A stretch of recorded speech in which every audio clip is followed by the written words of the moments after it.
Alhamdulillah, pertama kita rapatkan syukur kita kepada Allah Subhanahu Wa Taala yang menghidupkan kita, yang memberikan kemudahan kita untuk berbicara di alam maya, dan kita mengharapkan agar berikan kita kekuatan ilmu, kekuatan untuk menuntut ilmu, dan juga kekuatan kefahaman, seterusnya kekuatan beramal. Yang amat penting ialah Allah redha kita, Allah terima amalan kita yang boleh menyebabkan kita dimasukkan ke dalam syurga. Baik. Seperti mana yang kita telah mempelajari pada pelajaran-pelajaran yang lepas berkaitan dengan pengubatan hati, maka hari ini kita sambung bab yang ke-8 yang berkaitan dengan mengubati penyakit hati. Ya, setiap penyakit mesti diubat dan setiap penyakit ada ubatnya. Itu kaedah yang amat penting. Setiap penyakit ada ubatnya. Dan insya-Allah lambat atau cepat itu lain cerita. Tetapi Rasulullah sallallahu alaihi wasallam mengatakan dalam hadis semua penyakit ada ubatnya kecuali mati. Ya, kecuali mati. Maka mati tak adalah dapat diubat. Lepas penyakit tua memang tak dapat diubat. Dia akan terus tua sampai kita mati. Okey, baik. Pertama, dalam bab ini dia mengetengahkan bahawa mengobati penyakit hati. Okey, masih lagi kita bicara tentang raja kita yang ada dalam tubuh badan kita ini yang akan berfungsi untuk memperbaiki semua siri akhlak kita, perbuatan kita dan amalan-amalan kita. Maka mengubat penyakit hati ini adalah satu perkara yang dituntut kerana kita menjaga raja kita, mengubati raja kita dari penyakit-penyakit yang berbagai itu. Maka penyakit hati ada dua macam. Ibnu Qayyim Al-Jauziyah mengetengahkan penyakit hati ada dua macam. Dua bentuk penyakit hati. Yang pertama, orang yang bersangkutan seketika itu tidak merasakan sakit apa-apa.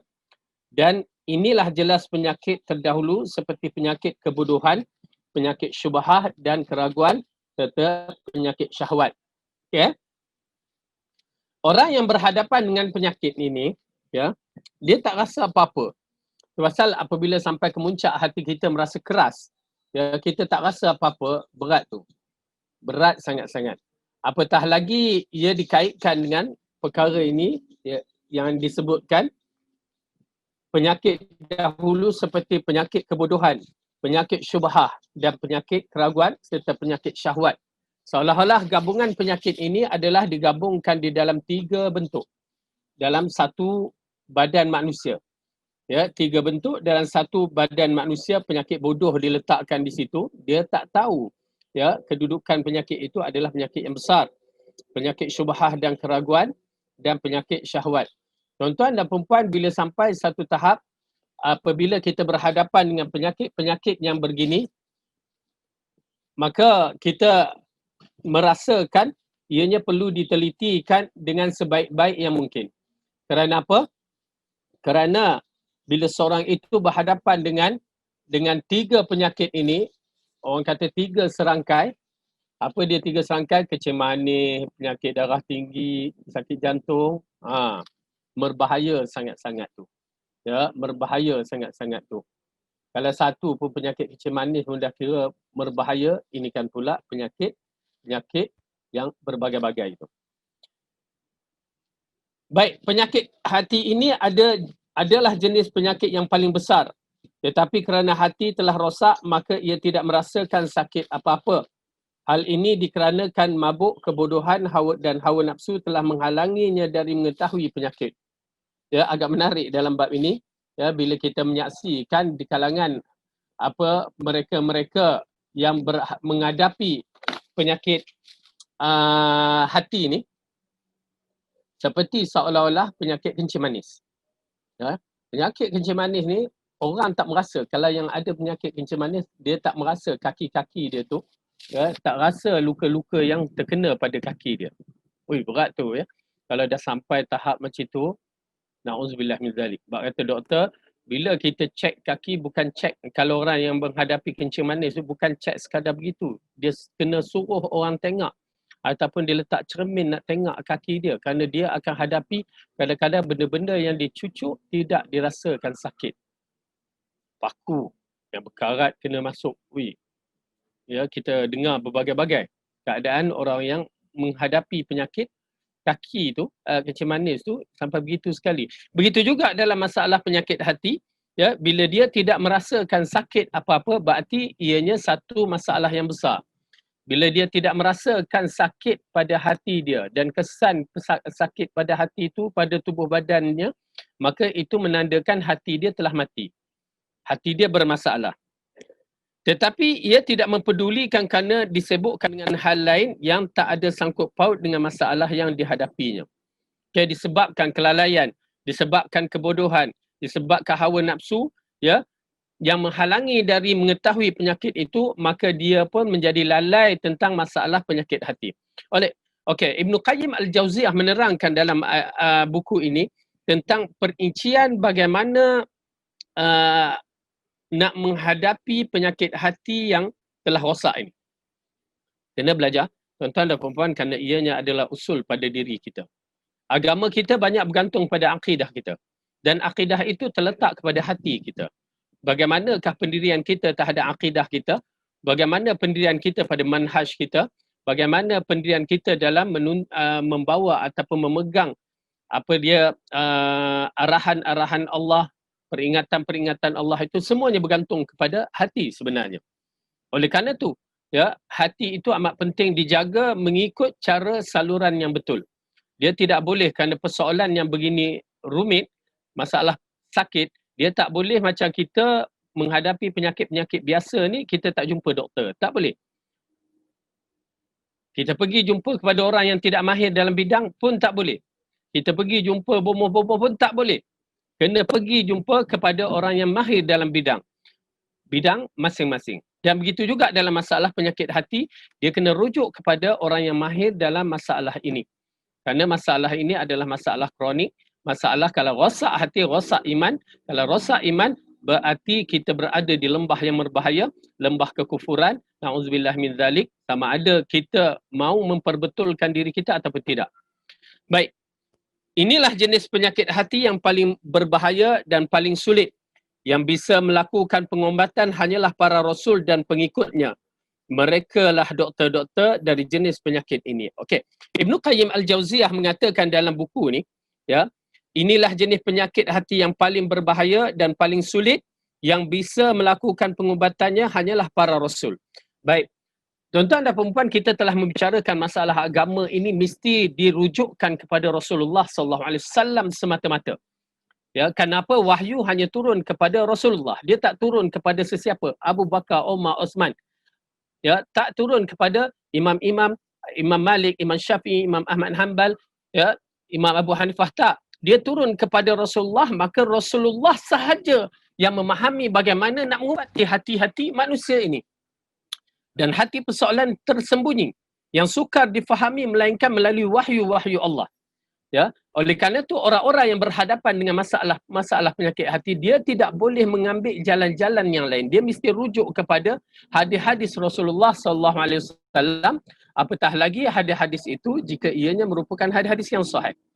Hadis-hadis itu merupakan hadis sebagai rujukan kepada dia. Kenapa? Rasulullah SAW seperti mana yang kita tahu, wa ma yantiqu anil hawa in huwa illa wahyun yuha. Dia tidak berkata-kata mengikut hawa nafsu melainkan apa yang diwahyu kepadanya. Dan persoalan hati adalah persoalan wahyu yang mana Allah sahaja yang mengetahui kedudukan hati seseorang.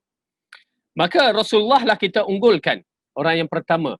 Kemudian barulah datang kepada para sahabat, para tabi'in, tabi'in, barulah imam-imam yang besar ini, ya, yang menjadi imam-imam ahli sunnah yang menjadi rujukan kita. Okey. Kedua, penyakit hati yang menimbulkan sakit seketika seperti sedih, gundah, resah dan marah. Penyakit ini terkadang bisa hilang dengan ubat-ubat alamiah, seperti dengan menghilangkan sebab-sebabnya, mengubatinya dengan sesuatu yang berlawanan dengan sebab-sebab yang dimaksudkan, dan dengan sesuatu yang bisa menyihatkannya, sebagaimana hati terkadang merasa sakit dengan sakit yang dirasakan oleh badan. Demikian pula badan, ia sering merasa sakit dengan sakit dirasakan oleh hati. Dan ia juga menjadi celaka kerana celaka yang menimpai hati. Okey.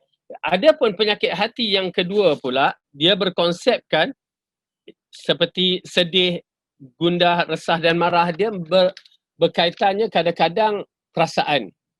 Ya, perasaan. Kadang-kadang dia cepat marah, kadang-kadang dia rasa sedih, kadang-kadang sakit badan tu menyebabkan dia pun rasa lemah. Okey, itu semua. Okay, jadi ini perubatan dia cara yang lain pula. Ya, mungkin ini perubatan yang agak mudah. Perubatan yang boleh digunakan beberapa perkara.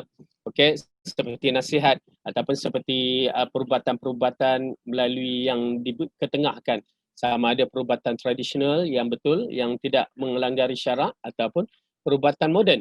Itu semua dibenarkan. Okey.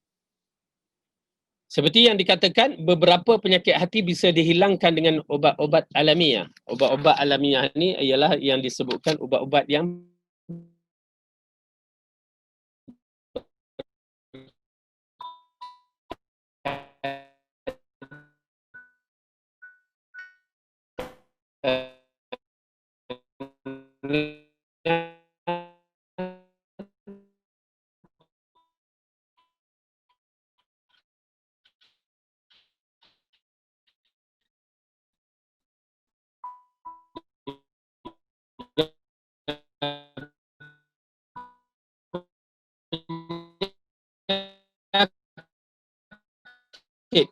okey.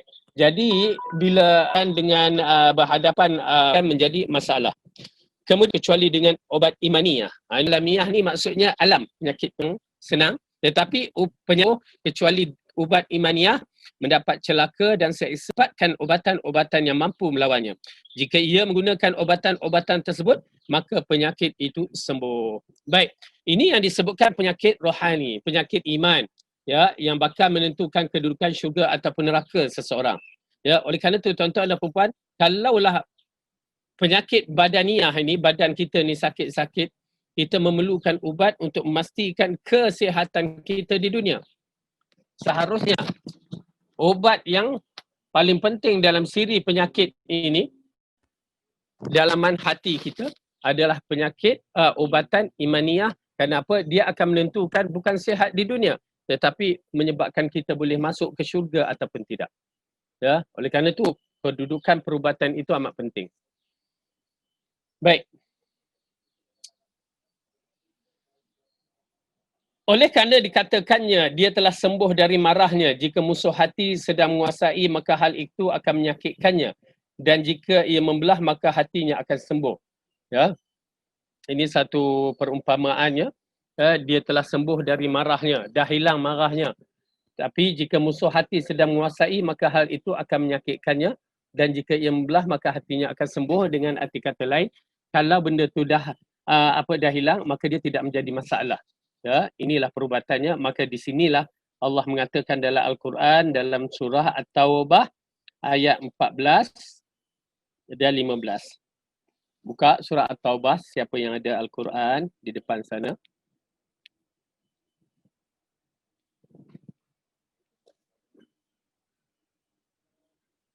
Surah At-Taubah ayat 14 dan 15. A'udzu billahi minasy syaithanir rajim.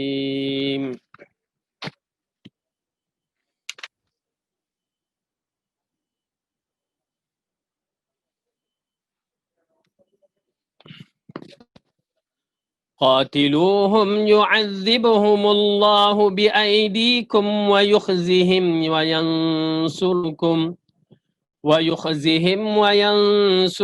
عليهم ويشف صدور قوم مؤمنين ويذهب غيظ قلوبهم ويتوب الله على من يشاء Wallahu alimun hakim. Perangilah mereka, nescaya Allah akan menyeksa mereka dengan perantaraan tangan-tanganmu. Dan Allah akan menghinakan mereka dan menolong kamu terhadap mereka, serta melegakan hati-hati orang yang beriman dan menghilangkan panas hati orang-orang mukmin. Dan Allah menerima taubat orang yang dikehendakinya. Allah Maha mengetahui lagi Maha bijaksana. Okay. Allah memerintah agar mereka memerangi musuh-musuh mereka dan memberitahu bahawa di dalamnya ada 6 manfaat. Ya, Masya Allah. Ya, di mana agak menarik apabila Allah mengarahkan untuk memerangi mereka, ya, musuh-musuh mereka, yakni musuh, memerangi musuh kena. Ya, bukan ayat ini, ya, setengah orang yang tidak faham dengan kaedah-kaedah ayat Al-Quran, tak belajar pun, dia main zahir ayat macam itu, lalu dia mengatakan, ayat ini mengarahkan pada peperangan. Umat Islam teroris. Ya, mereka tidak memahami konsep Allah nak mengajar kita untuk bertahan. Islam tidak pernah memulakan peperangan. Bahkan Islam berkonsep dakwah. Lepas itu dia akan mempertahankan, ya, mempertahankan hak-hak dia dan hak-hak orang lain. Jadi oleh kerana itu kedudukannya agak menarik apabila Imam Ibn Qayyim mengetengahkan bahawa di sini ada 6 manfaat apabila ayat ini diturunkan. Ya, diturunkan. Baik.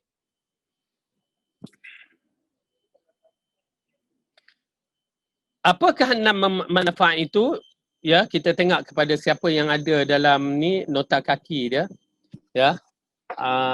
Cuba tengok nota kaki itu 6 manfaat itu ialah Allah menyeksa mereka. Yang pertama, kedua menghina mereka. Yang ketiga menolong orang-orang mukmin mengalahkan mereka. Yang keempat menyembuhkan hati orang-orang mukmin. Yang kelima menghilangkan kegundahan orang-orang mukmin. Dan yang keenam menerima taubat orang yang dikehendakinya. Itu di antara kelebihan yang mana apabila Allah mengarahkan kita, ya, memberikan peringatan kepada musuh-musuh kita.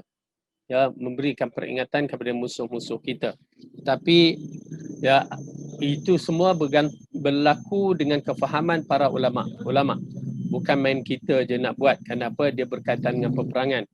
Ya, kita kena faham elok-elok kerana Khawarij dia memahami ayat-ayat Quran ikut zahir, maka dia terus ambil lalu dia memerangi manusia. Khawarij dalam keadaan sesat. Jadi ianya berbahaya. Tetapi bagi orang yang beriman, kita ada panduan-panduan kita. Baik. Marah hanya akan menyakitkan hati dan ubatnya dengan meredakan kemarahan itu. Jika ia mengubatinya dengan cara yang benar, maka dia akan sembuh dari penyakitnya. Tetapi jika ia mengubati dengan kezaliman dan kebatilan, maka penyakit itu akan makin bertambah. Sedangkan ia menyangka bahawa hal itu akan menyembuhkannya. Dia bagaikan orang yang mengubati penyakit rindu dengan melakukan maksiat bersama orang yang dirindukannya. Padahal itu tidak akan menambahkan penyakitnya. Akan timbul penyakit lain yang lebih sulit dari sekadar rindu. Ya, agak menarik dalam ulasan yang dibuatkan oleh Ibn Qayyim Al-Jauziyah. Pertama, dia menerangkan marah hanya akan menyakitkan hati dan ubatnya dengan meredakan kemarahan.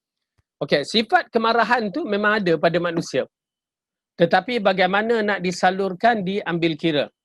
Kadang-kadang kita terlampau sangat nak marah, ya, sampai kalau ikutkan kefahaman dari apa yang diterangkan oleh Ibn Qayyim ini, kita menempiaskan kemarahan kita kepada orang lain. Ya. Misalan maaf kata perselisihan suami isteri, lalu kita tempiaskan kemarahan kita kepada anak-anak. Itu kesalahan yang besar. Ya. Kesalahan yang besar. Yang menyebabkan kesan dia, mungkin kesannya terlalu berbahaya kadang-kadang. Ya, apabila ditempiaskan kepada anak-anak. Na'udzubillah, sehingga sampai bila nak tempiaskan kepada anak-anak. Kalau anak-anak tu kecil tidak mengapa, tapi bila sudah besar anak tu berfikir sesuatu yang tidak baik pada mak ayah dia. Yang menjadi masalahnya, ya, na'udzubillah min zalik, mengikut apa yang kita lihat, dia berdendam sampai ke tua. Ya, kesan daripada mak ayah menempiaskan kemarahannya kepada anak-anak, ya, dari kecil sampai besar, akhirnya anak-anak itu menyimpan dendam kepada mak dan ayah dia. Mak atau ayah dia. Ini satu malapetaka. Ya, sedangkan hidup dalam rumah penuh rahmah, penuh kasih sayang, ya, penuh adab-adab, ya, yang kita menyaksikan sehingga kasih sayang Rasulullah kepada Fatimah begitu dahsyat. Kasih sayangnya. Seharusnya begitu kedudukannya. Tetapi sayang, ya, apabila kemarahan itu kita lepaskan kepada perkara-perkara yang tidak betul, maka dia merugikan kita. Marah. Kita marah sangat, kita hempaskan pinggan. Pecah pinggan. Kan? Bila pecah pinggan, Bila nak makan dah tak ada pinggan. Lah, makan dalam mangkuk lah pula. Okey, itu di antara perkara yang tidak relevan. Cara kita menyelesaikan masalah tu tidak relevan. Dan kita tak nafikan marah tu ya perlu dilatih untuk tahankan. Ingat tuan-tuan dan puan apabila Rasulullah SAW didatangi oleh seorang lelaki yang Rasulullah tahu dia ni kuat pemarahnya. Lalu lelaki ini mengatakan, ya Rasulullah awsani, wasiatkan kepada aku.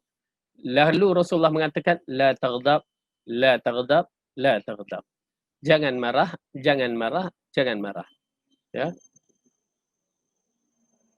Dalam riwayat yang lain disambungkan, ya, walakal jannah, bagi kamu syurga. Lihat, kemarahan-kemarahan itu boleh menyebabkan dia masuk syurga. Dia tahan amarah dia, lalu dia masuk syurga. Maka itu dia iman, kaitan dengan beriman kepada Allah, beriman kepada Rasul, beriman dengan arah-arahannya. Maka di situlah cara penyelesaian yang baik, dia kontrol diri dia. Ya, dia kontrol diri dia. Bila dia kontrol dirinya, maka di situlah latihan tarbiyah kepada dirinya akan menjadi kuat. Dan perubatan itu akan berjaya. Maka kalau kita melepaskan geram, kita pinggan, pum, pecah. Ya, apa lagi? Anak kita debamkan dia.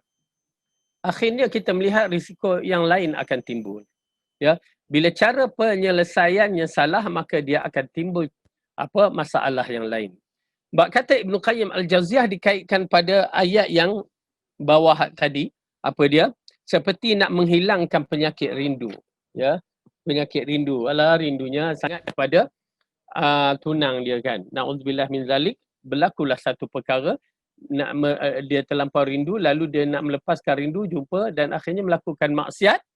Itu bukan cara melepaskan rindu sebenarnya. Kenapa? Selepas maksiat itu berlaku perkara yang menggerunkan pula. Ya, kesan daripada zina yang dibuat, dia akan menimbulkan perkara-perkara yang lebih berbahaya, lebih menakutkan, lebih menyakitkan. Baik, itu satu.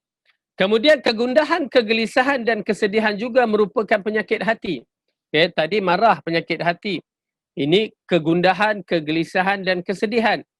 Juga merupakan penyakit-penyakit hati. Untuk mengubati itu semua, cara nak mengubatnya adalah dengan mencari hal yang berlawan dengannya, iaitu kesenangan dan kegembiraan.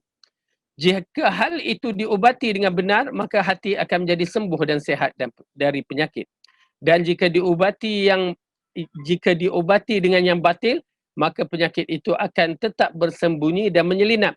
Ia akan tetap ada, bahkan menyebabkan penyakit-penyakit yang lain lebih sulit dan lebih berbahaya.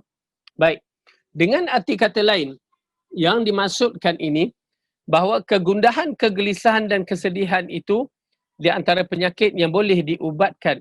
Dan caranya sama juga. Ya, caranya sama. Apabila Allah mengingatkan kita bahawa dengan mengingatinya, maka hati akan tenang, maka kita banyaklah mengingati Allah.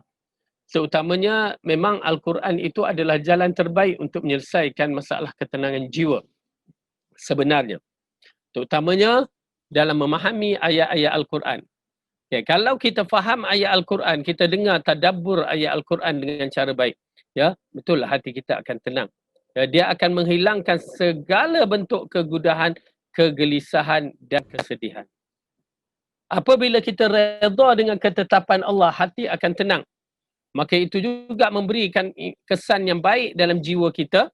Ya, kekuatan yang ada pada kefahaman Al-Quran dan mengingati Allah. Dan juga kita redha dengan apa yang Allah berikan. Itu di antara perkara yang amat penting untuk menjadikan hati kita sentiasa dalam keadaan tenang. Ya. Kemudian, begitu juga kebodohan. Ia adalah penyakit hati. Di antara manusia yang mengubatnya dengan ilmu-ilmu yang tidak bermanfaat. Sedangkan ia mempercayai bahawa dengan ilmu-ilmu tersebut, maka penyakitnya akan hilang. Padahal sesungguhnya hal itu hanya malah menambahkan penyakit lain dari penyakitnya. Tetapi hati tidak mahu mempedulikan sakit yang membebaninya dikarenakan oleh kebodohannya dengan ilmu-ilmu yang bermanfaat yang merupakan syarat bagi kesihatan dan kesembuhannya. Baik, kejahilan di antara perkara yang perlu kita tahu Penyakit yang paling besar adalah kejahilan. Ya, penyakit hati yang paling besar adalah kejahilan. Bila dia tidak kenal pencipta dia, berarti itulah kejahilan yang paling besar. Dia tak kenal Allah sebagai Tuhan, dia tidak kenal Rasul sebagai Nabi, utusan dari Allah, maka dia berhadapan dengan penyakit yang paling besar. Dia tidak akan dapat menyihatkan hati dia melainkan dengan ilmu yang betul dan beramal dengan ilmu tersebut. Ya. Kalau kita lihat balik, ya, oleh kerana itu Imam Bukhari telah membabkan satu bab dalam kitab hadisnya, al-ilmu qabla al-qaul wal amal. Ilmu sebelum perkataan dan perbuatan. Orang yang berbuat tanpa ilmu, orang tu gila. Ya. Orang yang tak buat dengan ilmu, orang tu rugi. Ada buah tak nak ambil, ada buah tak nak makan. Ya. Jadi dia adalah orang yang rugi. Oleh kerana tu, orang yang jahil dalam siri untuk mengubatkan hati dia, maka dia akan berhadapan dengan masalah yang besar, ialah masalah kekufuran terutamanya. Nauzubillah min dzalik.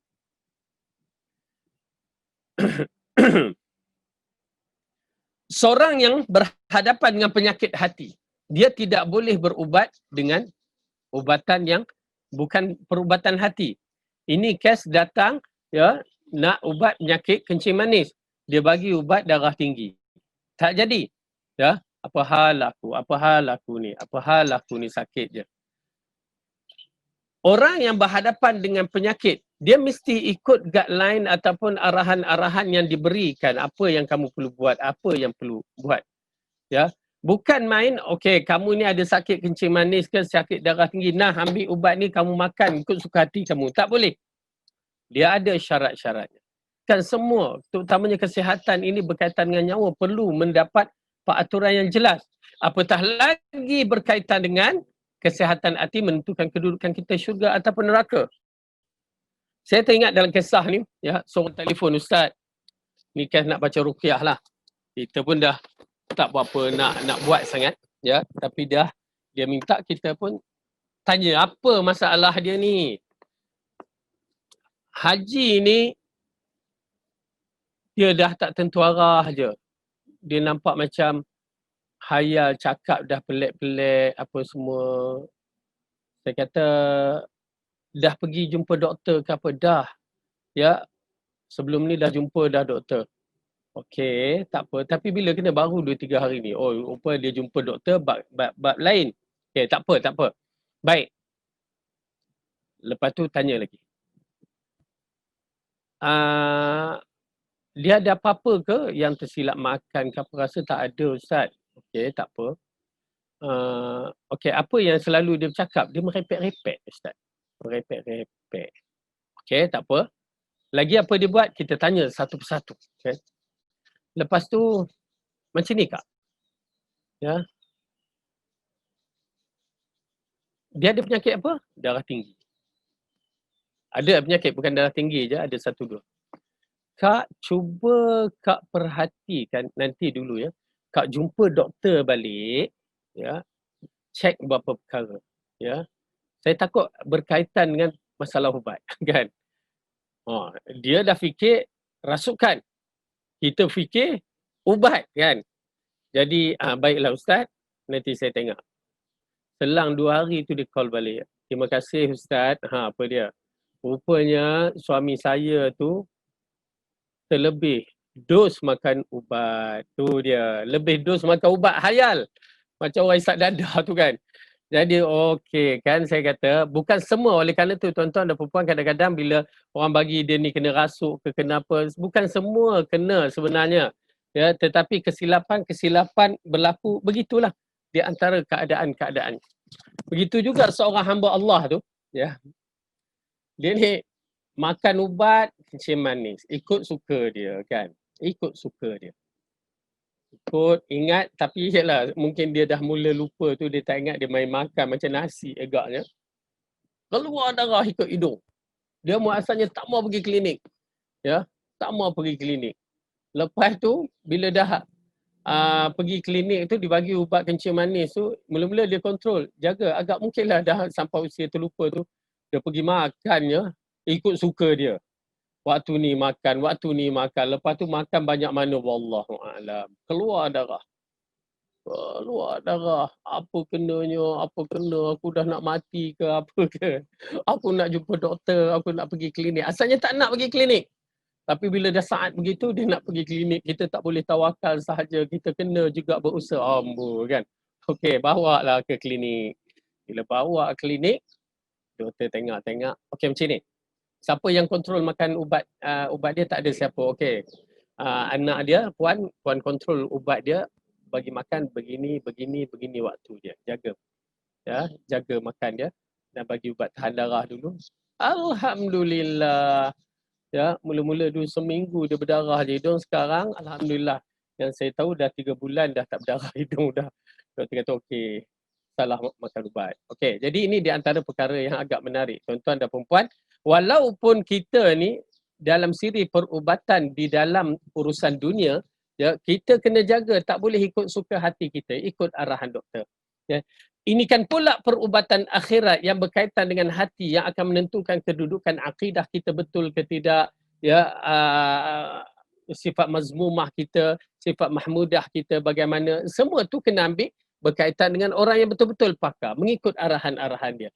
Kalau tidak, ya, perubatan itu tidak akan jadi. Boleh perubatan itu membawa ke syurga, tiba-tiba perubatan hati kita membawa ke neraka dan itu merupakan kecelakaan yang besar lah. Okey, baik.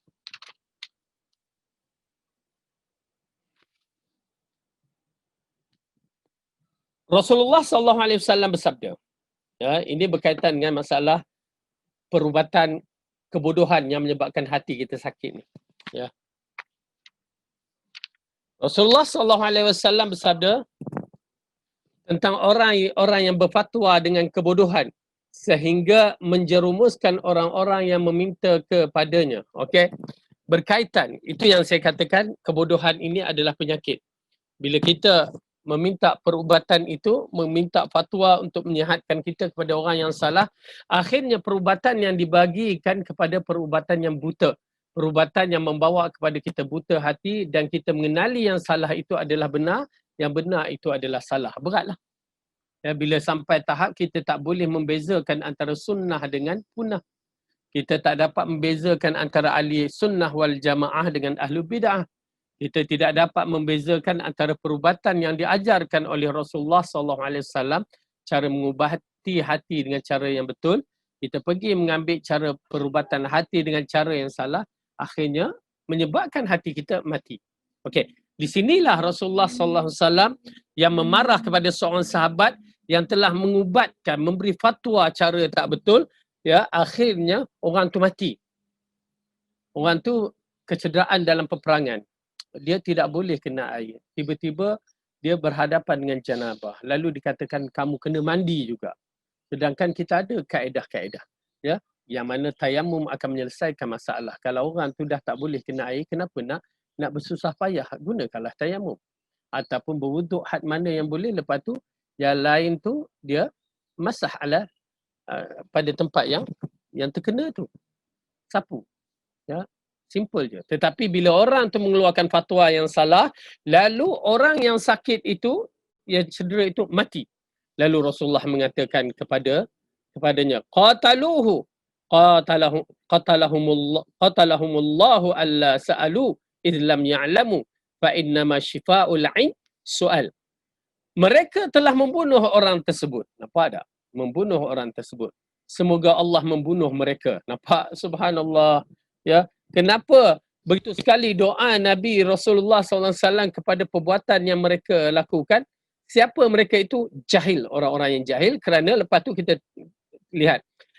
Mengapa mereka tidak bertanya saat mereka tidak mengetahui? Sesungguhnya sembuhnya penyakit adalah dengan penyakit jahil itu adalah dengan bertanya. Betul kan kalimah tu? Sesungguhnya sembuhnya penyakit jahil itu adalah dengan bertanya. Kalau dia bertanya, fatwa itu tidak akan berlaku, orang tu mati. Tetapi bila mereka tak bertanya, masing-masing mengeluarkan ijtihad, macam agama kita ni sekarang ni yang kita hadapi, masing-masing nak keluarkan ijtihad, ya, akhirnya jadilah perkara-perkara yang tak baik. Rasulullah berhijrah atas nama hijrah, dia katakan Rasulullah dan sahabat-sahabat pelarian. Na'udzubillah min zalik. Kalimah kufur yang keluar daripada mulut-mulut setengah orang. Tak boleh. Ya, Rasulullah di bawah program wahyu. Kenapa kita bawa perangai kita nak menyokong pelarian ke apa ke, lalu kita mengatakan ya Islam di Madinah dimenangkan oleh pelarian. Na'udzubillah min zalik. Syar, kalimah yang kufur yang dikeluarkan daripada mulut-mulut orang yang tak bertanggungjawab jika tidak bertaubat. Na'udzubillah min zalik. Ya, itu belum lagi ya dikatakan bahawa Rasulullah sallallahu alaihi wasallam apa dia pernah mungkir janji. Syar, kufur, kalimah kufur yang dikeluarkan daripada mulut-mulut manusia. Rasulullah tidak pernah mungkir janji. Ya, Rasulullah melakukan program semua di bawah program wahyu. Na'udzubillah min zalik. Hati-hati tuan-tuan dan puan-puan, fitnah akhir zaman begitulah kedudukannya. Kalau kita tidak ada fitnah iman, maka kita tidak dapat menilaikan antara baik dengan buruk. Jangan kita kata ini ustaz nak masuk politik. Tidak, kalimah ini adalah kalimah yang penting. Kalimah yang boleh mengkufurkan seseorang. Ya, kalimah yang boleh merosakkan akidah seseorang perlu diperbetulkan. Na'udzubillah min zalik. Rasulullah menjadikan kebodohan sebagai penyakit dan obat yang menyembuhkannya adalah bertanya kepada orang-orang yang berilmu. Jadi tuan-tuan dan puan-puan, simple je. Kita bagi penuntut-penuntut, terutamanya Yayasan Ta'lim, berada sebagai seorang penuntut, maka cara nak menyelesaikan penyakit hati kita ialah dengan menuntut ilmu. Tanya kepada ahli ilmu. Fas'alu ahla dzikri in kuntum la ta'lamun. Maka tanyalah kepada orang-orang yang mengetahui jika kamu tidak mengetahui. Begitu. Kalau kita ni, kalaulah sampai masak nasi pun kita tak tahu, pergilah belajar, pergilah bertanya. Allah takkan turunkan langit. Ialah Allah mampu buat, tapi dia takkan turunkan dari langit nasi seketul, makanlah kamu tiap-tiap hari. Tak, kita kena belajar. Allah dah turunkan ilmu, maka kitalah pergi mencari. Tuan-tuan dan perempuan, ya, nasi pun kena belajar. Ya, paling kurang dia tengok. Ya, macam saya ni minat masak kan. Saya minat masak. Macam mana nak buat rendang? Ya, waktu zaman tu tak ada YouTube ni. Tengok aja seorang kakak tu masak. Dia masuk tu. Kita menghafal. Ya, Masya Allah, Alhamdulillah. Jadi, kita buat jadi. Okey. Berarti paling kurang kita belajar. Saya tertarik betapa ilmu ini budak kecil pun boleh memilikinya. Ya. Saya teringat waktu saya pergi ke Mesir, duduk di sana selama 2 tahun. Okay. Uruskan pelajar juga, urusan nak buat PhD yang dia tak mampu, mereka tak nak, sijil Pakistan. Okey. Waktu satu hari tu, penat sangat. Ya, lepas subuh tu, baring-baring tertidur. Anak saya tu, si Abdullah tu, umur dia lebih kurang 5 tahun. 4 tahun, 5 tahun. Macam itulah. Ya, 5 tahun.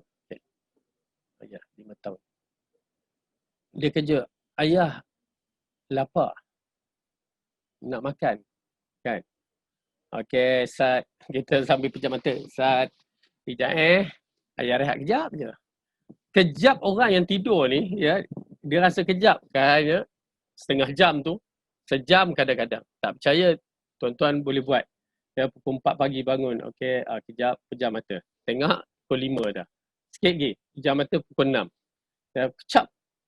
Jadi kita ni kejap, okey, pejam. Dia pun.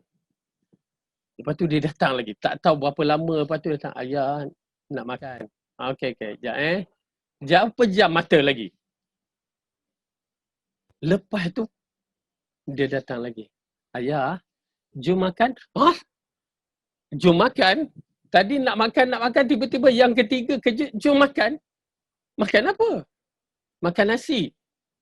Lah, dari mana dapat nasi? Saya masak. Dia panggil diri dia saya masak.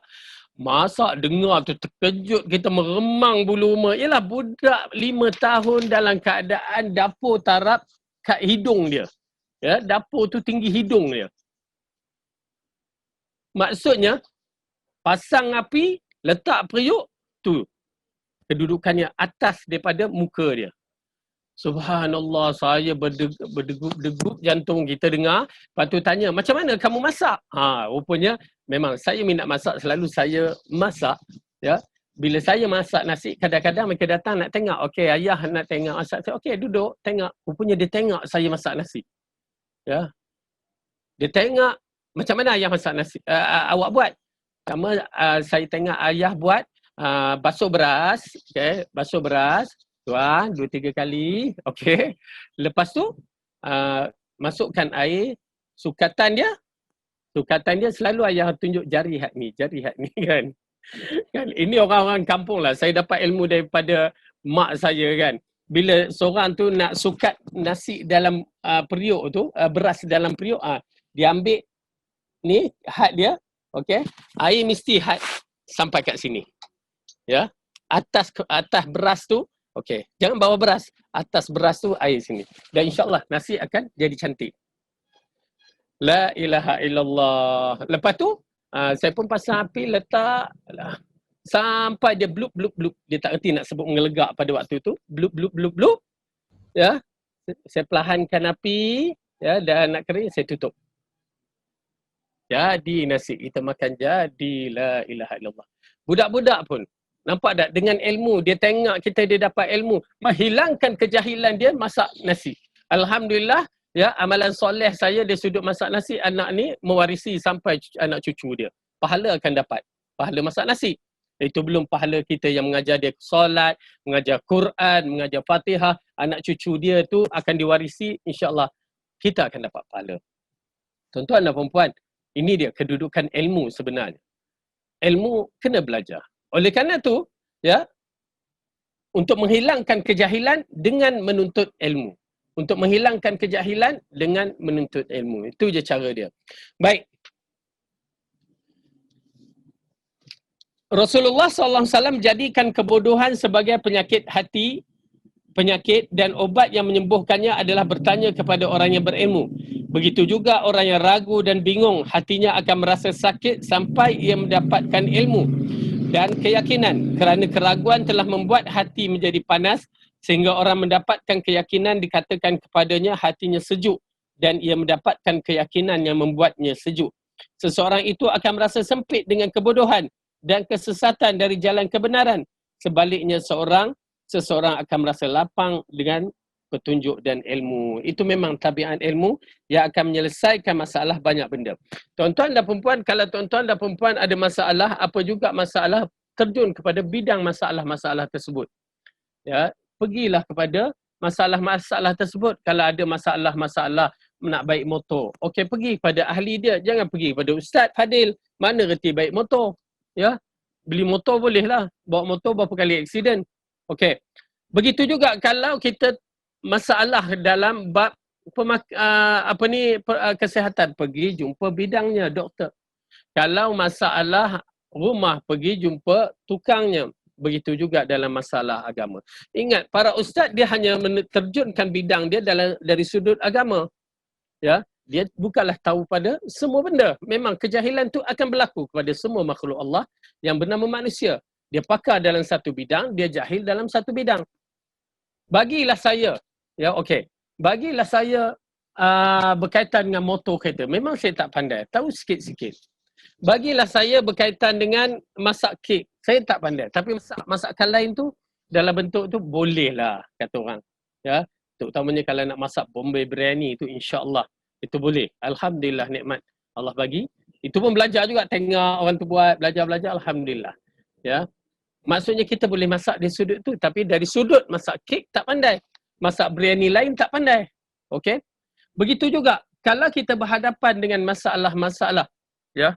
Apa jugalah masalah, senang cerita, kemahiran bidang masing-masing itu adalah fardu kifayah yang perlu kita tunjulkan. Ya, penting. Kerana kita bila ada kemahiran dalam satu bidang, itulah fardu kifayah yang Allah bagikan kepada kita untuk kita menggunakannya untuk keperluan manusia. Ya, charge ke tak charge itu lain hal, tapi bila kita bagikan servis, berarti kita telah memberikan khidmat kepada masyarakat ini. Maksudnya kita ada pahala yang Allah akan berikan. Baik. Kemudian Allah mengatakan dalam firman-Nya dalam surah Al-An'am, buka surah Al-An'am ayat 125.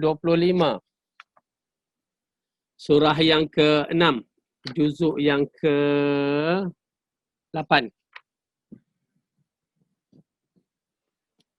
Ayat 125. Okey. A'udzu billahi minasy syaithanir rajim. Jumpa ya.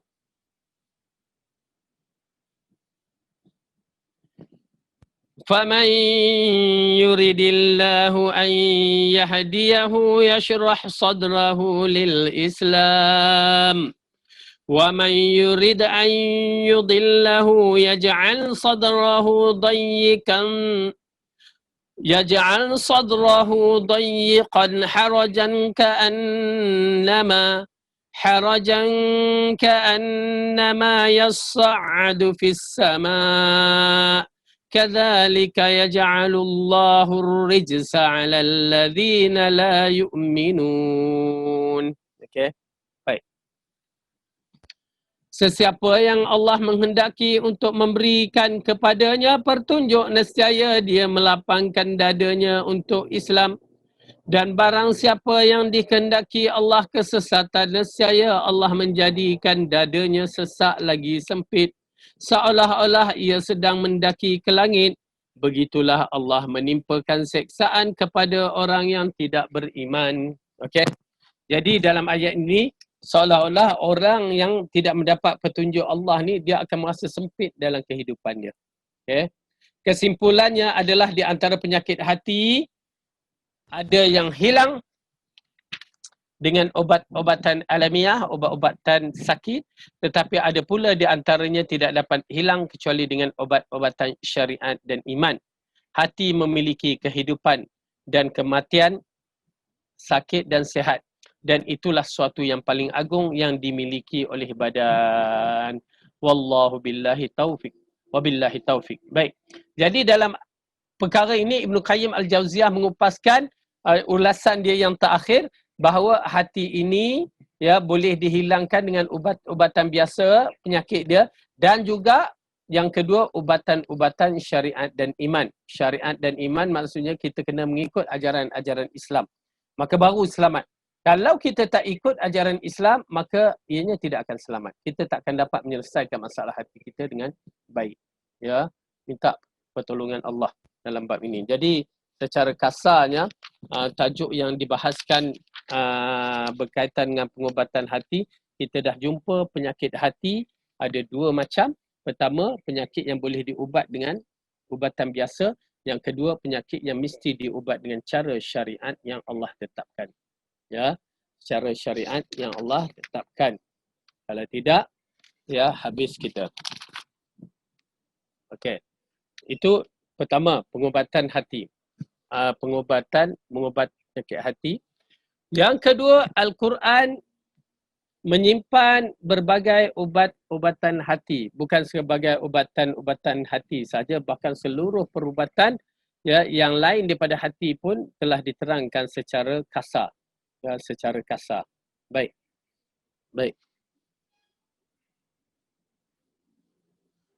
Allah berfirman di dalam surah Yunus. Dalam surah Yunus Allah telah berfirman. Cuba buka surah Yunus.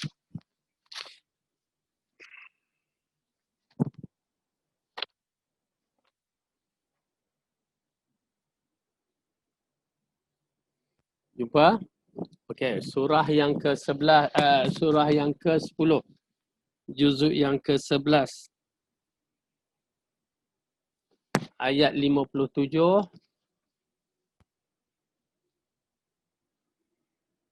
Ayat ke-57.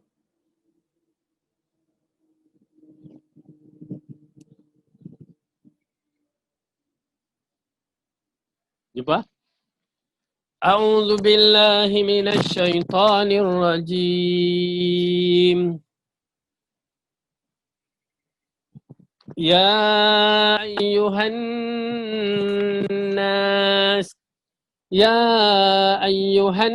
nas qad ja'atkum maw'izatun min rabbikum wa shifaa'un lima fis sudur.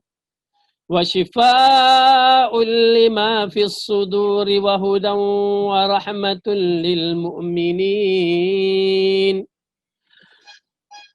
Wahai manusia, sesungguhnya telah datang kepadamu pelajaran dari Tuhanmu dan penyembuh bagi penyakit-penyakit yang berada di dalam dada dan petunjuk serta rahmat bagi orang-orang yang beriman.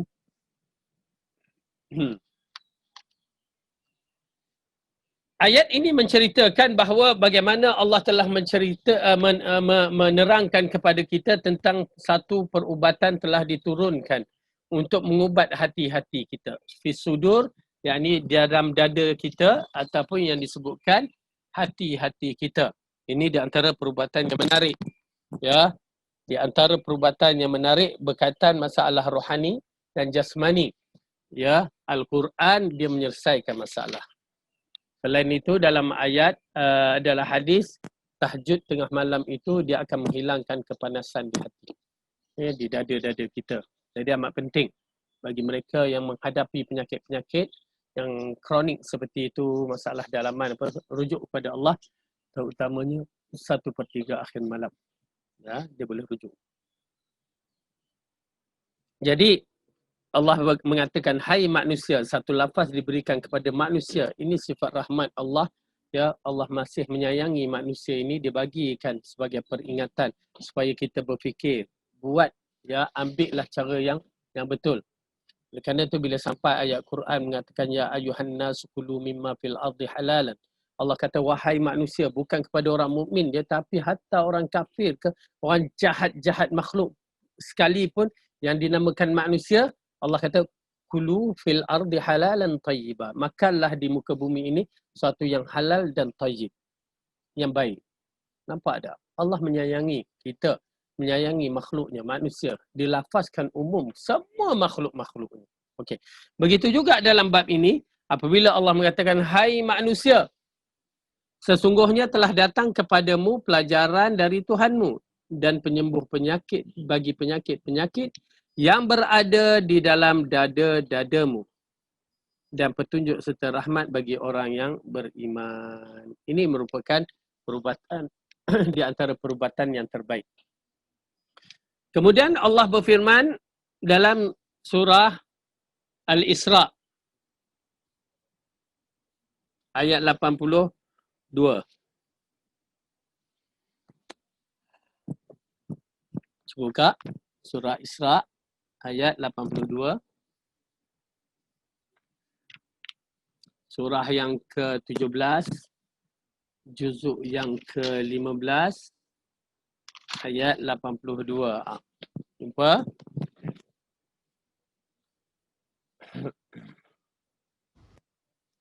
A'udzu billahi minasy syaithanir rajim.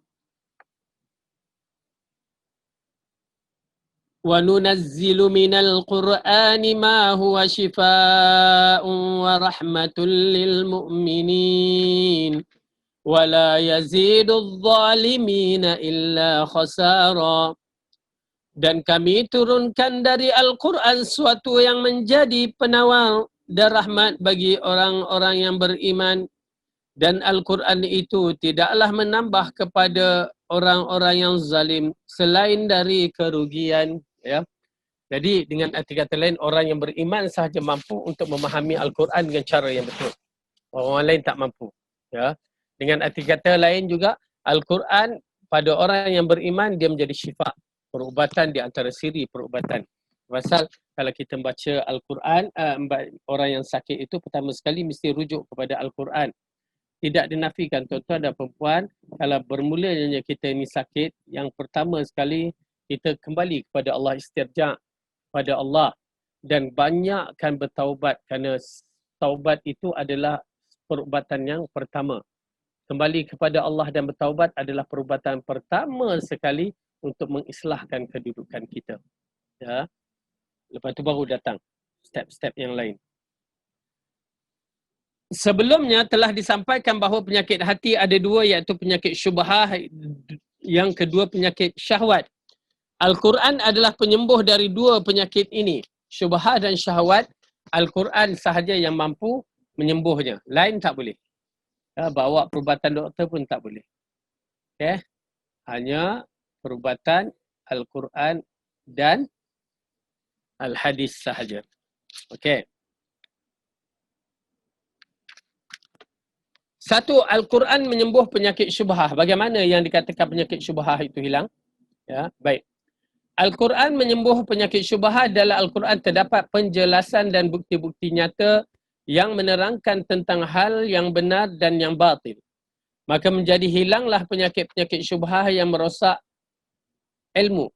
Gambaran terhadap kebenaran dan daya tangkap terhadap kebenaran sehingga manusia akan melihat segala sesuatu dengan keadaan yang sebenar. Okay. Tidak ada di bawah langit atau satu kitab pun yang menyamai Al-Quran yang mengandungi bukti-bukti yang nyata dan ayat-ayat terhadap soalan yang tinggi seperti tauhid, seperti penetapan sifat, hari kiamat, kenabian dan bantahan terhadap agama batil dan pemikiran ataupun ideologi yang rosak. Sesungguhnya Al-Quran sudah mencukupi itu semua dan kandungan isinya sangat baik dari segala isi, paling dekat dengan pemahaman akal dan paling fasih dalam penjelasan. Baik, dalam perkara ini dikatakan bahawa Al-Quran kedudukannya yang terlalu tinggi dan kita tahu bahawa kalau kita tengok di dalam YouTube berbagai-bagai statement tentang Al-Quran oleh orang-orang yang tertentu melalui research yang dibuat, mula-mula nak menghentam Al-Quran tetapi akhirnya dia menjadi pemegang Al-Quran. Kita melihat begitulah kedudukan ahli barat. Ya. Tetapi bagi kita ni nak menentang Al-Quran, kita tak mau rujuk. Ya, Al-Quran tentang mana kita nak tentang. Orang barat dia menentang tapi dia membaca dan dia mengkaji lagi. Bila mula nak menentang, nak mengkaji, didapati Al-Quran bersifat sempurna, kalam Allah. Bersifat kepada kecintaan, bersifat kepada rahmah, bersifat kepada membela manusia, bersifat kepada rahmatan lil alamin. Itu dia kedudukan Al-Quran. Berbandingkan kita hentam masyarakat kita yang tak faham Al-Quran ni, ya, tak faham agama lah senang, nama Islam tapi perangai bukan macam orang Islam, ya, menjadi musuh. Kalau tak menjadi musuh tu satu bab, tetapi bila menjadi musuh tu dia menghentam Al-Quran dan As-Sunnah, menghentam, ya, dia menjadikan diri mereka terjebak dalam kekufuran yang besar. Ya. Keadaan mereka tu lain berbandingkan orang yang nak mengkaji Al-Quran walaupun dia tak faham, dia nak mengkaji. Petunjuk akan dapat. Sayang, ya, sayang. Wahyu dah ada di tangan kita. Kita tak mau menghabiskan masa kita untuk membaca Al-Quran. Sanggup berjam-jam di depan SMS, WhatsApp, Facebook, Twitter. Tak sanggup berjam-jam bersama Al-Quran. La ilaha illallah. Kemana kita ni sebenar? Ya, kemana arah tuju kita? Baik. Al-Quran merupakan ubat yang sebenar dari berbagai syubhah dan keraguan. Tetapi itu semua tergantung pada pemahaman manusia dan pengetahuannya tentang apa yang dikehendaki dari Al-Quran. Maka barang siapa yang dianugerah Allah Subhanahu wa taala pemahaman dan pengetahuan, saya dia dapat melihat yang sebenar dan yang batil secara jelas dengan hatinya. Sebagaimana ia melihat malam dan siang, dan ia akan mengetahui bahawa kitab yang merupakan hasil karya manusia, pandangan serta pemikiran mereka hanyalah berupa ilmu. Pertama, ilmu-ilmu yang tidak percaya, hanya sekadar pendapat peribadi dan ikut-ikutan. Okey, tuan-tuan dan perempuan, apabila dikatakan Al-Quran ini merupakan ubat dari berbagai syubhah dan keraguan, ya, tetapi itu semua tergantung pada pemahaman manusia. Apa dia? Al-Quran diturunkan, Al-Hadis diturunkan. Pemahamannya siapa? Ini yang kita katakan pentingnya pemahaman 3 kurun yang terbaik. Supaya kita tidak terjebak dalam masalah salah kefahaman Al-Quran. Salah faham penafsiran Al-Quran. Yang dibawa golongan-golongan macam sistem Islam seperti orang-orang yang kufur kepada Al-Quran, ya, nak mempermainkan Al-Quran. Mula dia mempertikaikan Al-Quran ini dengan berbagai-bagai keraguan mereka. Menarik, tuan-tuan dan perempuan, di akhir zaman ni satu perkara yang menarik, yang perlu kita berhati-hatilah, bukan soal. Teknologi moden ni kita nak dapat Al-Quran senang, Zoom. Tapi di bumi Afrika masih lagi ada yang menulis di atas papan-papan batu-batu untuk belajar Al-Quran. Fatwa apa saja nak buka internet zap dapat. Hadis apa je nak buka dalam internet dapat. Tuan-tuan dan perempuan, kalau zaman dahulu ini keadaannya mereka bukan bertaraf nak kata apa?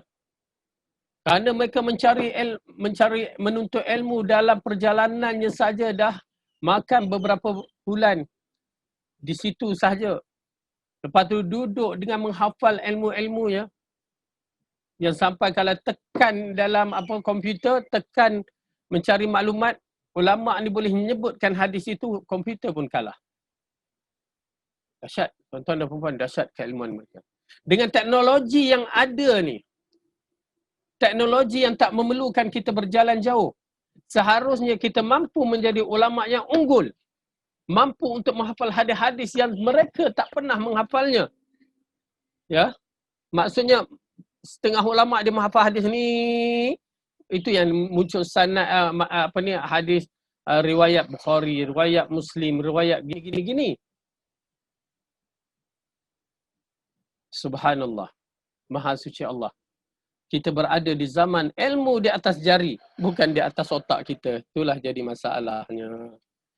Yang menarik sekali, kefahaman yang mesti ada dalam diri kita, satu kefahaman yang mesti diambil. Itu pasal Syekh Nasiruddin Al-Albani rahimahullah, Allah ampunkan dia, Allah buka, Allah luaskan kuburnya, Allah berikan kebaikan dia agar dimasukkan ke dalam syurga. Dia bersama para nabi kerana mempertahankan ini. Apa dia? Kefahaman kepada Al-Quran dan As-Sunnah mengikut fahaman 3 kurun yang terbaik. Penafsiran Al-Quran, penafsiran Al-Hadis mengikut fahaman 3 kurun yang terbaik. Itu yang menjadi asas. Berbandingkan mereka yang ada mutaakhirin ini, di zaman-zaman akhir ini, mereka beriman kepada Al-Quran, beriman, mengambil Al-Quran, mengambil Al-Hadis, tetapi kembali kepada akal mereka, hawa nafsu mereka. Yang mana sesuai mereka boleh terima, yang mana tak sesuai mereka tak terima. Jahat, syar, hancur ummah. Oleh kerana itu kita mendengar mereka berbicara Quran hadis, ya kita ingat mereka dah betul dah, tetapi tidak, tuan-tuan dan perempuan. Kalaulah tidaklah Rasulullah tinggalkan amanah hadis-hadisnya kepada orang yang memikulnya dengan amanah, habis kita di muka bumi ni. Oleh kerana itu, kembali kepada pemahaman masing-masing. Kalau pemahaman itu betul, maka betul lah. Kalau pemahaman itu tidak betul, maka tidak betul lah. Na'udzubillah, tak betul. Okay, baik. Ini berlaku disebabkan apa? Okey, kita lihat balik. Dan ia akan mengetahui bahawa kitab yang merupakan hasil karya manusia ini, pandangan serta pemikiran mereka hanyalah berupa, pertama, ilmu-ilmu yang tidak terpercaya, hanya sekadar pendapat pribadi dan ikut-ikutan. Tuan-tuan dan perempuan, selain daripada Al-Quran dan As-Sunnah, ikut fahaman 3 kurun yang terbaik, itu semua pandangan dan pendapat yang tidak diwajibkan kita mengikutnya. Nak boleh, tak nak pun tak boleh, tak apa. Kecuali kalau mereka itu menggunakan penafsiran seperti ijtihad ataupun ijma' ulama, maka itu kita kena pakai. Ijtihad yang betul, mengikut saluran yang betul, bersesuaian, ataupun ialah kita tengok ke cara dia berijtihad itu, maka insya-Allah boleh dipakai dengan bersyarat lah. Dengan bersyarat. Tetapi selain daripada itu, banyak akal-akal manusia. Macam kita dapat di dalam Facebook, kita dapat di dalam WhatsApp, itu semua cara pemikiran. Kadang-kadang kita komen, kadang-kadang kita kritik. Ya, begitu kedudukannya. Oleh kerana itu, nilai pemikiran tidak sama dengan nilai wahyu. Nilai wahyu, nilai yang berkualiti. Nilai pemikiran, nilai yang tidak ada nilai. Jadi tuan-tuan dan perempuan, jangan marah kalau orang mempertikaikan kita banyak benda, disebabkan itu pandangan dan pendapat kita juga. Baik. Kedua, dengan dugaan semu yang tidak mencukupi kebenaran. Ya, hanya ialah pendapat-pendapat sangka-sangkaan dia. Yang ketiga, perkara yang memang sahih tetapi tidak bermanfaat bagi hati. Perkara yang memang betul tapi hatinya tidak bermanfaat. Ya. Perkara tu dah betul tapi hati dia tak nak menerimanya. Ilmu-ilmu memang sahih namun menempuh jalan terjal untuk mendapatkannya dengan diskusi yang terlalu panjang untuk menetapkannya namun dengan manfaat yang sedikit. Maka hal ini seumpama daging unta yang kurus yang berada di atas puncak gunung yang terjal dan sulit, tidak mudah untuk bisa dipanjat, tidak pula gemuk sehingga perlu diambil. Ilmu-ilmu betul, sahih. Tetapi pemahaman, perdebatan itu yang menyebabkan ianya tidak bermanfaat. Ya. Mana kita nak bagi misal ya. Ilmu-ilmu tu sahih. Tapi kita duk berhujah. Bak kata, ya di zaman Saidina Ibnu Umar masih hidup pada waktu itu, orang berdebat tentang masalah darah nyamuk. Ya, sampai bergaduh darah nyamuk. Dikatakan tak boleh bawa sembahyang lah, apa lagi ni, gini. Lalu Ibnu Umar, kau orang sibuk dengan masalah darah nyamuk dan kau orang tidak sibuk dengan darah. Waktu itu baru je kematian cucu Rasulullah. Siapa dia? Husain yang dibunuh di Karbala. Kau orang tidak sibuk dengan darah cucu baginda sallallahu alaihi wasallam. Darah ummah. Pasal dalam kaedah-kaedah yang begini kita kena faham kaedah waqi'. Kaedah waqi' kita ni bagaimana? Adakah perlu diperbahaskan? Adakah perlu diperdebatkan? Adakah perlu diperbincangkan? Kita kena tengok. Kena pandai dalam bab ini. Dan sebagai seorang pendakwah, dia kena lihat keadaan mad'u dia. Orang yang nak didakwah tu macam mana. Ya, kita ni nak dakwah supaya dia apa ya, macam mana? Maksudnya kita berdakwah kadang-kadang tak betul. Cara kita berdakwah tak lengkap. Ya, tergopoh-gapah dalam siri dakwah. Itu yang masalah. Baik. Sebaik-baik apa yang dimiliki oleh ahlul kalam dan selainnya tidaklah mampu melebihi apa yang ada di dalam Al-Quran. Di dalamnya ada yang lebih benar penetapan dan lebih baik penjelasannya. Tidaklah apa yang mereka memiliki kecuali hanya mempersulitkan, menerpajangkan diskusi dan berlanjut-lanjutan sebagaimana dikatakan ahli syair. Okey. Ibn Qayyim Al-Jauziyah ni hidup pada zaman ahli kalam. Ya, orang duk berdebat tentang ahli kalam ni, ya, macam orang ahli falsafah. Mereka ni suka, terutamanya mereka jika ada ilmu mantik, ilmu berbicara, ilmu cara berdebat. Bagi mereka kalau ada ilmu mantik tu hebat lah. Bagi kita tidak. Kalau ada Al-Quran dan As-Sunnah dengan kefahaman yang betul, itulah yang paling hebat. Kenapa mereka nak menang? Disebabkan kalau siapa boleh menang berdebat, maka dialah betul. Itu kaedahnya. Ya. Dalam zaman sekarang ni, siapa yang pandai bercakap, maka dia boleh jadi wakil rakyat. Macam itulah kaedahnya. Walaupun dia kaki songlap, walaupun dia kaki menipu, ya, pandai bercakap, dapat sokongan, dialah wakil rakyat. Okey? Tetapi kita tidak begitu. Orang-orang ahli kalam ni dia ada golongan mantik yang pandai berbicara. Tetapi ingat tuan-tuan dan puan-puan, kita kena kembali kepada 3 kurun yang terbaik. Barulah kita betul walaupun kita tak pandai bicara. Dalam syair mengatakan kalau bukan kerana persaingan di dunia, nescaya tidak dikarang buku-buku perdebatan, tidak al-mughni dan tidak pula al-um. Mereka menyangka menguraikan kerancauan padahal apa yang mereka karang itu menambah kekacauan juga. Okay, dengan arti kata lain ahli falsafah ni, ya, terutamanya orang yang menganut fahaman ahli falsafah ini, menghadapi masalah yang besar, keraguan mereka tu terlalu besar, confuse mereka terlalu besar. Ya, hatta Imam Ghazali pernah mengisyaratkan bahawa seorang ahli kalam ini berhadapan dengan satu kemelut hari kematian dia, kekeliruan, tak jelas lagi. Kenapa? Masalah akidah mereka berdiri di atas dasar kalam, di atas dasar akal, bukan di atas dasar iman. Mereka berhadapan dengan masalah-masalah begitu besar. Na'udzubillah min dzalik. Okey, kita teruskan. Mereka menyangka bahawa dengan karya yang mereka karang tersebut mereka mengupaskan keracuan, ya, dan keraguan. Orang yang cerdik dan pandai pasti mengetahui bahawa keracuan dan keraguan justru bertambah dengan karya mereka.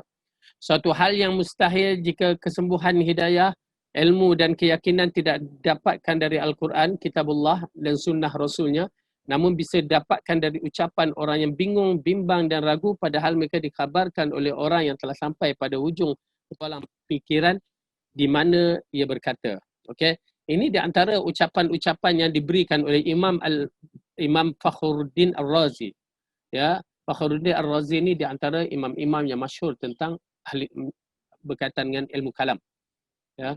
Jadi dia sendiri menceritakan bahawa kepeningan berlaku daripada orang-orang ahli kalam ini kenapa? Kerana mereka menggunakan falsafah dalam akidah mereka. Kita tidak boleh. Tuan-tuan dan puan-puan, saya ingat lagi waktu saya belajar pondok sebelum selepas SPM tu, saya pergi merantau, belajar pondok. Saya belajar satu kitab. Ya. Tok guru tu, kalau tak salah saya, dia ulangkan pembelajaran 2-3 hari berkaitan dengan sifat 20 lah. Yang mana huraian dia selama 2-3 hari dia ulang tu. Bukan ulang untuk saya je. Maksud kita belajar. Dia kupas. Saya tak faham. 2-3 hari. Dengar kitab Baqarah. Kalau tak salah. Belajar. Dia terang. Tak faham. Ui. Tiba-tiba saya tengok ya dalam YouTube Ustaz Asri Sobri, barakallahu fi, ya. Masya Allah, dengan kisah yang sama dikupaskan berkaitan dengan sifat 20. Tak sampai 10 minit atau 20 minit saya faham terus. Saya kata dalam hati, inilah benda yang aku confuse di pondok dulu.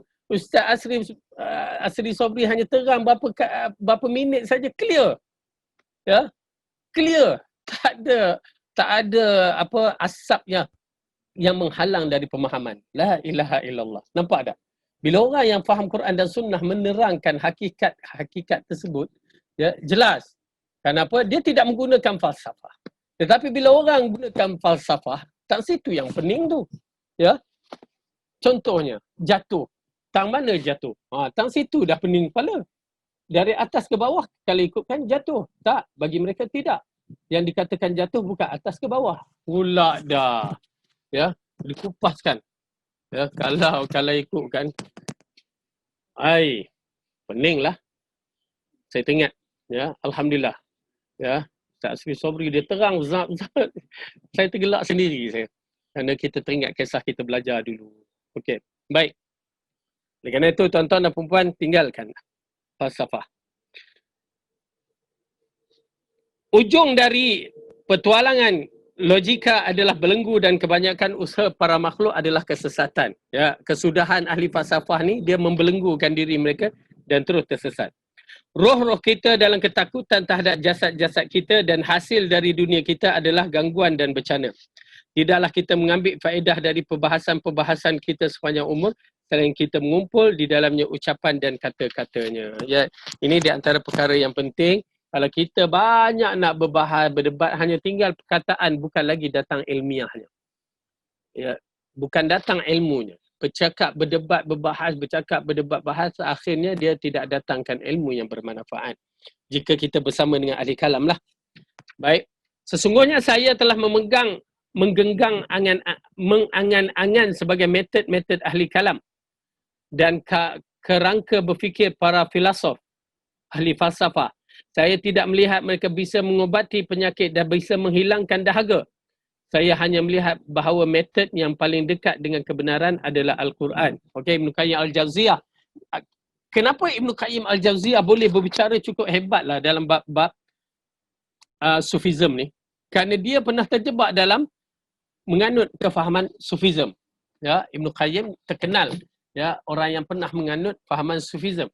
Pasal setengah ulama mengatakan di antara kitab yang dia karang tu ada satu kitab yang bernama Ar-Ruh, perlu ditapiskan sedikit. Kenapa? Bukan dia, kadang-kadang dia kata dia tersilap kan. Dia terbawa-bawa. Ya, itu memang kalau dulu kita dah terbiasa, kita nak tinggalkan, kadang-kadang kita dah tinggal, rupanya ya. Itu termasuk dalam kitab, beberapa kitab seperti kitab Abu Hasan Sy'ari sendiri yang dikatakan dalam kitab Maqalat Islamiyin, dan juga Imam Syaukani dalam kitab, tapi Imam Syaukani dia terbawa-bawa dengan kenapa peringkat awal dia dikatakan menganut fahaman Syiah, ya, lalu dia masuk kepada fahaman sunnah. Tetapi dalam penulisan dia, kalau kita tengok bila sebut Saidina Ali, dia akan letak alaihi salam. Okey, itu bukan dia ni terbawa-bawa. Okey, jadi Imam Ibn Qayyim memang mahir dalam perkara ini kerana dia pernah berada, ya, berada dalam golongan ini, golongan Sufism, ya. Oleh kerana itu dia menghentam golongan Sufism dari sudut-sudut melalui syair-syair dia begitu hebat. Dia tahu selok-belok. Ya, ayat ni tak betul dia perbuat. Begini, gini. Lepas tu dia terang terperinci. Ini kelebihan Ibn Qayyim Al-Jauziyah. Sehingga kedudukannya tinggi dan orang takut untuk berdebat dengan dia. Ya, Masya Allah. Lalu dia mengatakan, semua pandangan ahli kalam dan juga ahli falsafah ini tidak mempunyai kebaikan, dan aku hanya dapat melihat kebaikan hanya melalui Al-Quran. Aku membaca firman Allah dalam penetapan sifat Allah, iaitu Ar-Rahmanu ala arsyistawa dalam surah Taha. Firmannya, kepadanya lah akan naik perkataan yang baik dan amalan-amalan soleh yang dinaikkan. Aku juga membaca firman Allah dalam penafian sifatnya, tidak ada sesuatu yang serupa dengannya. Firman Allah, sedang ilmu mereka tidak dapat meliputi ilmunya. Okey, ini semua Ibn Qayyim Al-Jauziyah menerangkan tentang mana keraguan-keraguan golongan-golongan ini. Di antaranya sifat Ar-Rahmanu ala arsyistawa. Allah bersemayam di atas aras. Al-Quran datang jelas sejelas-jelasnya. Kita yang tak erti bahasa Arab ni dah baca terjemahan pun, ya, kita tengok daripada Arab kita sedikit sebanyak, kita faham Ar-Rahman ala arsyistawa. Allah bersemayam di atas aras. Ya, menunjukkan dia berada di atas. Diikuti dengan kalam Allah dalam surah Fatir. Ya, kepadanya lah akan naik perkataan yang baik-baik dan amal soleh. Perkataan yang baik-baik dan amal soleh naik kepadanya. Maksud naik ke atas. Kan jelas. Al-Quran jelas menceritakan. Tak perlu berfikir panjang. Tetapi ahli falsafah, disebabkan dia takut Allah itu menyerupai makhluk, dia mula berbicara, dia pusing kerana pusing sini. Akhirnya mereka sendiri dalam kekeliruan. Na'udzubillah min dzalik. Okey, baik. Kemudian Imam juga mengatakan, laisa kamitslihi syai', dia tidak serupa dengan sesuatu, ya, memadai dengan kalam itu. Allah tak serupa dengan makhluk. Habis cerita. Kalau Allah kata Allah mempunyai tangan, tak serupa dengan makhluk. Allah bersemayam, tidak serupa dengan makhluk. Allah berbicara, tidak serupa dengan makhluk. Allah mendengar, tidak serupa dengan makhluk. Ya, clear. Tidak adalah keraguan kalau kita kembali kepada kefahaman ini. Tetapi mereka meragu-ragu. Okey, mereka boleh terima kata Allah tak serupa dengan makhluk dari perkataan, berbicara. Allah tak serupa dengan makhluk dari mendengar. Allah tak serupa dengan makhluk dari berkata-kata. Allah tak serupa dengan makhluk dari melihat. Tetapi bila sampai Allah tak serupa dengan makhluk dari tangan yang dikatakan. Oh, tak boleh. Pasal disebut tangan. La ilaha illallah. Kenapa? Apa beza mendengar dan tangan? Dua sifat yang Allah yang cakap. Dia jadi, dan situlah pening. Mereka tidak boleh menerima Allah datang. Allah turun ke langit bumi. Kamu duk masuk urusan Allah. Kenapa? Sedangkan Allah yang berkata. Itulah silapnya manusia ini. Okey, lepas tu di antaranya, sedangkan ilmu mereka tidak dapat meliputi ilmunya. Ayat itu di antara ayat yang menunjukkan bahawa kemampuan ilmu kita tidak mampu untuk membicarakan kedudukan Allah Subhanahu Wa Taala. Barang siapa mencuba seperti pengalamanku, dengar dia cerita pengalamanku, maka ia akan tahu seperti apa yang aku ketahui. Nampak tak? Ibn Qayyim Jauziyah menceritakan melalui pengalaman dia. Kalau mereka cuba pengalamanku, maka ia akan tahu seperti mana aku ketahui. Semua perkataan di atas merupakan bait nasyid dan kalimat syair dia. Kalimat yang disebut pada kitab-kitab yang terakhir. Padahal ia adalah orang yang paling utama di zamannya secara mutlak dan ilmunya dalam kalam dan filsafah. Okey. Jadi ulasannya bahawa buku-buku yang dituliskan, ya, buku-buku yang dituliskan oleh Fakhr Razi dan terutamanya Ibn Qayyim Al-Jauziyah, pada akhir Fakhr Razi mempertikaikan sendiri ilmu kalam itu sendiri Ya, Ibnu Qayyim Al-Jauziyah memang clear lah, dia mempertikaikan. Ucapan orang yang semisalnya dalam perkara ini terlalu banyak. Di antara kami tuturkan dalam kitab Asy-Syawaiq Al-Mursalah dan selainnya. Yang ini penulis mengatakan bahawa ucapan-ucapan semisal, yakni penyesalan imam-imam berkaitan dengan ilmu kalam. Imam-imam mempertikaikan diri mereka terlibat dalam ilmu kalam, ilmu falsafah, semuanya tersebut dalam kitab Asy-Syawaiq. Okay, dalam kitab tersebut. Kami juga menuturkan perkataan sebagian orang-orang yang mengerti terhadap ucapan mereka akhir perkara dari orang-orang ahlul kalam adalah keraguan dan akhir perkara dari orang-orang tasawuf adalah hilang akal. Okey. Ibnu Qayyim Jauziyah mengatakan perkataan sebahagian orang yang mengerti terhadapan ucapan mereka akhir perkara dari orang yang sibuk dengan ahli falsafah ataupun ilmu kalam adalah keraguan. Maksudnya hari-hari dia nak mati dia sendiri dalam keadaan ragu-ragu. Ya. Keadaan ragu-ragu akidah mereka tu. Nauzubillah. Tuan-tuan dan puan-puan, kalau sampai tahap dah nak mati ada keraguan, berat tu. Kemudian akhir kata bagi perkara bagi orang-orang tasawuf, orang-orang sufi adalah hilang akal. Kalam yang diucapkan kepada golongan sufi hilang akal. Itu pasal tuan-tuan dan puan-puan janganlah terkejut kalau orang sufi itu berzikir sambil menari-nari. Kerana itu akhir kalam mereka. Ya, kedudukan mereka hilang akal. Menari, berjoget, berzikir, meraung, apa lagi yang mereka buat. Ya, kepala dalam tanah, baik masuk terus dalam tanah, habis tanam terus. Ya. Kesudahan mereka teruk. Kesudahan mereka bodoh. Kalau ini sebut hilang akal, gila. Ya. Kesudahan mereka adalah bodoh dan kegilaan. Na'udzubillah min zalik. Itu dia, fitnah ahli tasawuf. Al-Quran telah menyampaikanmu kepada tingkat jiwa yakin. Ya, jiwa yang yakin dalam pencarian merupakan setinggi-tinggi pencarian seorang hamba. Okey. Al-Quran bila kita belajar betul-betul di sana ada kepuncak ke ilmu yang tinggi, yakni keyakinan. Tuan-tuan dan puan-puan cuba tanamkan dalam diri kita ilmu yang penuh dengan keyakinan. Dan kemuncak ilmu itu ialah khasyatillah, takut kepada Allah. Ya, dengan cara yang betul. Belajarlah walaupun dalam keadaan begini kita belajar untuk mendapat ilmu yang bermanfaat.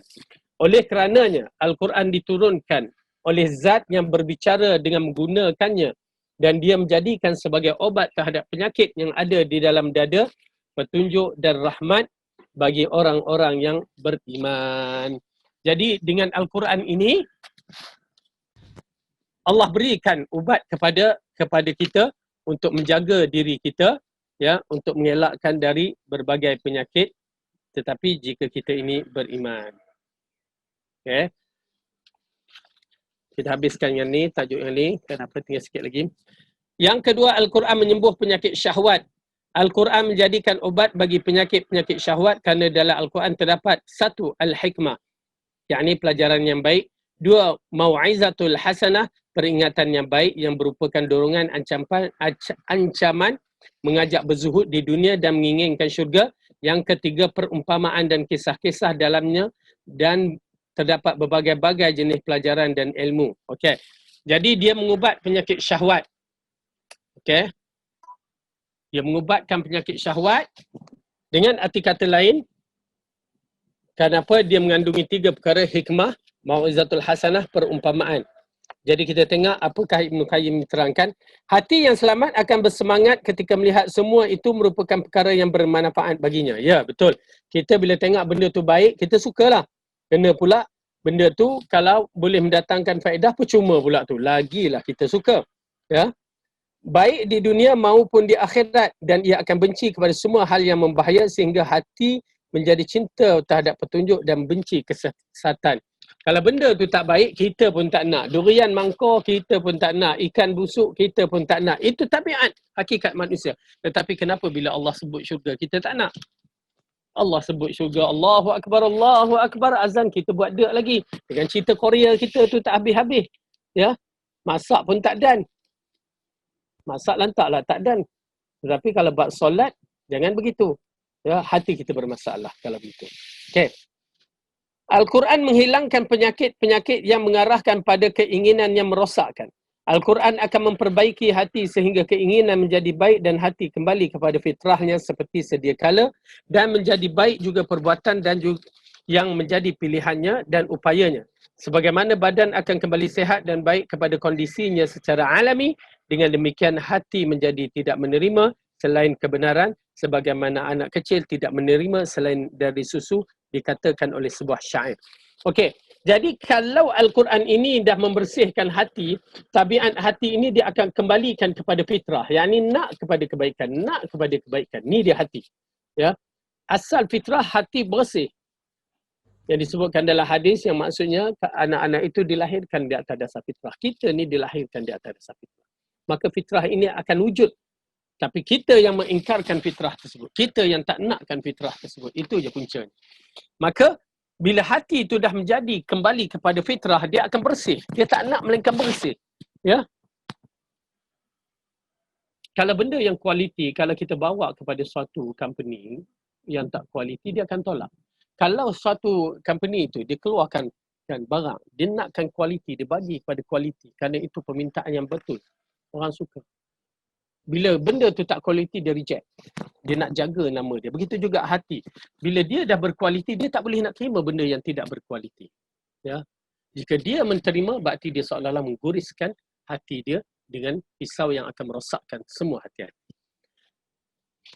Syair mengatakan pemuda kembali menjadi bayi yang tidak menerima kecuali susu murni sehingga berhenti hari-hari panasnya. Ya, perumpamaan Arab ni dia berkata begitu. Anak-anak kita bagilah, baby-baby itu, lahir-lahir itu, ya, kita bagi 7up misalnya. Nak kena ketuk dengan orang kan. Kamu baby lahir bagi 7up. Fitrah dia tu susu. Bagi apa dia takkan minum? Susu terus dia minum. Bagi air kosong pun dia takkan minum. Susu dia terus minum. Itu tabiat yang dah dijadikan fitrah pada anak. Ya. Tiba-tiba bagi dia 7up, Coca-Cola. Lepas tu kencing manis. Kan? Kita lah kencing manis. Hati membutuhkan makanan Al-Quran yang berupa iman. Dan Al-Quran yang dengannya membersihkan hati. Dan menguatkan, meneguhkannya dan mengembirakannya, menyenangkannya dan menggiatkannya, serta mengukuhkan kekuasaannya, sebagaimana badan memakan makanan yang membuat tubuh berkembang dan menguatkan. Yang satu perumpamaan, hati membutuhkan makanan, memerlukan makanan, dan iman itu dan Al-Quran lah yang menjadi makanan hati. Seperti mana kita memerlukan makanan, yang mana kita memerlukan makanan, dan makanan tayyib dan sehat itu, makanan yang sehat itu adalah makanan yang baik, maka itu yang menguatkan kita, yang mendebakkan kita, kata orang, yang membesarkan kita, menyihatkan kita. Hati dan badan sama-sama memerlukan pertumbuhan agar bisa berkembang dan bertambah hingga sempurna dan menjadi baik. Badan yang memerlukan pertumbuhan dan dengan adanya makanan yang memperbaiki keadaan badannya dan menjaga dari hal-hal membahayakannya. Dan ia tidak akan tumbuh kecuali apa yang memberi manfaat padanya dan mencegah yang membahayakannya. Begitu juga hati, ia tidak akan tumbuh dan berkembang, tidak akan sempurna kebaikannya kecuali dengan yang demikian itu, dan tidak ada jalan bagi menyampaikan kepada yang demikian itu kecuali dengan Al-Quran. Seandainya ia mendapat sebahagian dengan selain Al-Quran, maka sebahagian itu hanyalah sedikit, tidak akan diperolehi dengannya kesempurnaan maksud yang dituju. Dengan arti kata lain, ringkasannya bahawa hati ini seperti badan. Badan memerlukan makanan yang berkhasiat. Oleh kerana itu, bila masuk dalam tubuh badan kita, usus-usus kita ni yang mempunyai enzim yang mengeluarkan untuk menggunakan bahan-bahan yang berguna. Ya. Dan akhirnya, bahan yang tak berguna menjadi bahan kumuhan yang dibuang. Begitu juga dalam bab ini, Al-Quran adalah bahan yang berguna. Tiba-tiba kita ambil pandangan dan pendapat yang lain yang tidak mendatangkan kebaikan, maksud ianya tertolak. Dia tidak boleh ngam dengan Al-Quran. Begitu juga tanaman yang tidak akan tumbuh sempurna tanpa dua hal di atas, oleh karenanya dikatakanlah tanaman tumbuh dan sempurna. Okey, ketika kehidupan dan kenikmatan tidak akan sempurna kecuali setelah mensucikan dan membuatnya berkembang, maka saya akan membahaskan semua ini pada bab yang selanjutnya. Jadi tuan-tuan dan puan-puan, kita dah faham berkaitan dengan hati. Dengan arti kata lain, Ibn Qayyim Al-Jauziyah menekankan pembersihan hati melalui cara yang betul, yakni dengan Al-Quran, supaya kita tidak meninggalkan Al-Quran dan tidak menjadikan Al-Quran itu bahan sampingan. Kerana dia adalah ubat yang mesti digunakan pada setiap kali kita ingin mengubatkan diri kita. Dan mudah-mudahan Allah bersihkan hati kita. Ya Allah berikan kita kekuatan untuk terus memegang Al-Quran dan As-Sunnah sebagai panji jalan kita dan menyampaikan kita ke dalam syurga Firdaus yang dijanjikan. Wallahu a'lam bissawab. Yang baik itu datang daripada Allah, salah silap daripada saya sendiri. Aqulu qawli hadza wa astaghfirullah li wa lakum. Wassalamualaikum warahmatullahi wabarakatuh.